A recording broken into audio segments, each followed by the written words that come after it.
Muita luz para você, meu amigo, minha amiga. Chegamos aqui mais um dia, 33º dia da leitura da Escritura Sagrada. 34º dia, né? 34º dia da leitura sagrada. Estamos lendo a Bíblia 365 dias. Chegamos ao 34º dia da leitura da palavra. Que nós possamos junto continuar nessa meditação, trazendo essa palavra para dentro de cada um de nós.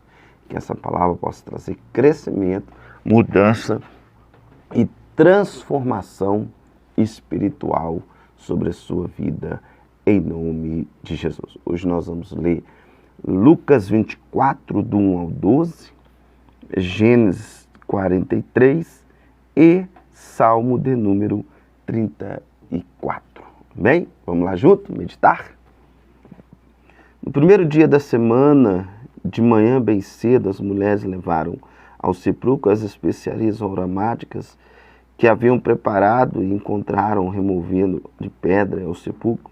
Mas quando entraram, não encontraram o corpo do Senhor Jesus. Ficaram perplexas, sem saber o que fazer. De repente, 2 homens com roupas que brilhavam como a luz do sol colocaram-se ao lado delas.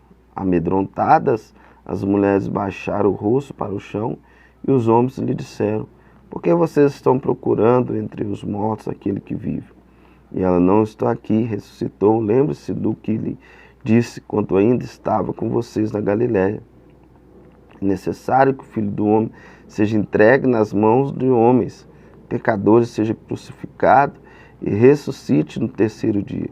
Então se lembraram das palavras de Jesus, quando voltaram do sepulcro. E elas contaram todas essas coisas aos 11 e a todos os outros. As que contaram esta coisa aos apóstolos foram Maria Madalena, Joana, Maria, mãe de Tiago, e aos outros que estavam com elas. Mas eles não acreditaram mais nas mulheres. As palavras delas lhes pareciam loucura. Pedro, todavia, levantou-se e correu ao sepulcro. Abaixando-se, viu as faixas de linho e mais nada. Afastou-se e voltou, admirado com o que acontecera. Gênesis de número 43. De volta ao Egito. A fome continuava rigorosa na terra, e assim, quando acabou todo o trigo que o filho de Jacó tinha trazido do Egito, seu pai lhe disse: volte e compre um pouco mais de comida para nós. Mas Judá lhe disse: homem os advertiu severamente: não voltem à minha presença, a não ser que traga o seu irmão. Se enviares o nosso irmão conosco, desceremos e compraremos comida para ti. Mas se não enviares conosco, não teremos como foi. Assim que o homem falou: não voltem à minha presença, a não ser que traga o seu irmão. Israel perguntou: por que me causaram esse mal, contando aqueles homens que tinham outro irmão? Eles responderam: ele nos interrogou sobre nós, sobre nossas famílias, e também nos perguntou: o pai de vocês ainda está vivo e você tem outro irmão? Nós simplesmente respondemos ao que ele nos perguntou. Como poderíamos saber que ele exigiria que levássemos o nosso irmão? Então disse Judá a Israel, seu pai: deixa já vir comigo e partiremos imediatamente, a fim de que tu nos e nossas crianças sobrevivamos e não venhamos a morrer. Eu me comprometo pessoalmente pela segurança dele. Podes me considerar responsável por ele. Se eu não trouxer de volta e não cobrar aqui a tua presença, serei culpado diante de ti pelo rosto da minha vida. Como se você não tivesse demorado, tanto já temos ido voltar 2 vezes. Então Israel, seu pai, lhe disse: se tem assim, coloque alguns dos melhores produtos no nosso terra, bagagem, e leve-nos como presença ao tal homem um pouco de bálsamo, um pouco de mel, algumas especiarias, mirra, algumas nozes, pistache, amêndoas. Levem para o dobro e devolvam a prata que foi colocado de volta na boca da bagagem de vocês. Talvez isso tenha engano. Peguem também o seu irmão e voltem àquele homem. Que o Deus Todo-Poderoso lhes conceda misericórdia diante daquele homem, para que ele permita que o seu outro irmão, Benjamim, volte com vocês. Quanto a mim, se ficar sem filhos ficarei. Então os homens desceram ao Egito, levaram presente, prata em dobro, e Benjamim e foram à presença de José.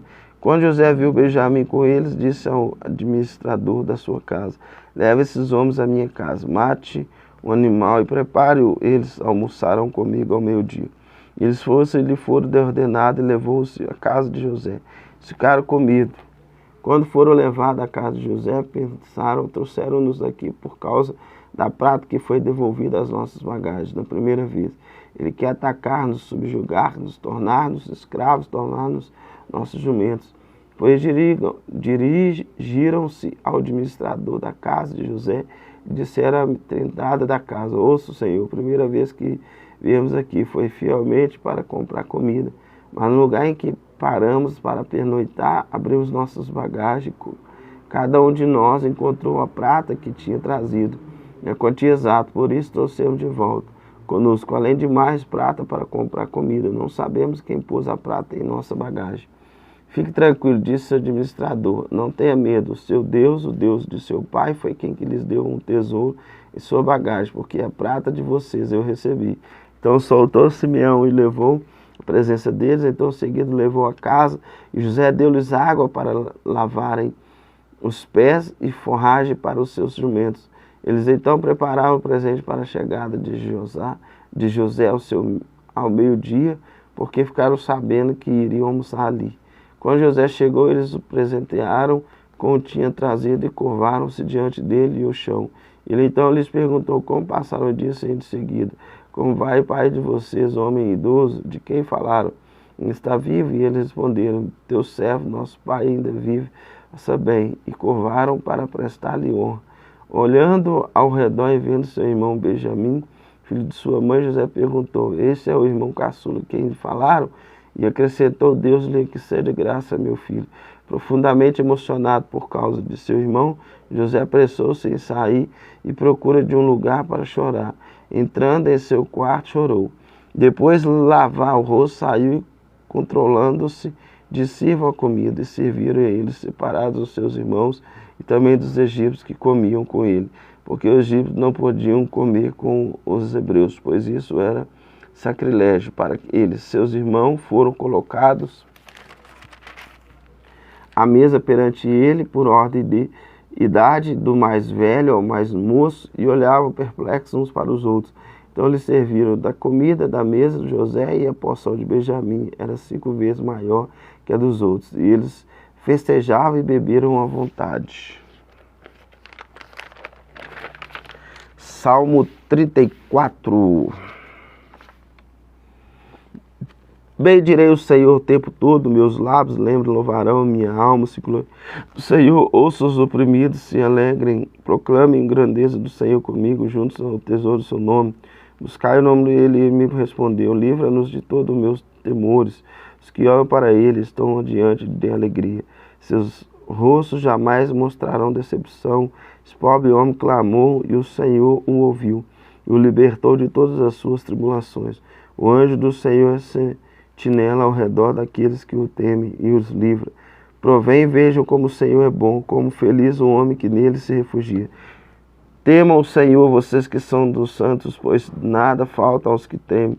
E os leões podem passar necessidade e fome, mas os que buscam o Senhor de nada têm falta. Venham, meus filhos, ouçam-me, eu lhes ensinarei o temor do Senhor. Quem de vocês quer amar a vida e deseja ver dias felizes? Guarde a sua língua o mal e os seus lábios da falsidade.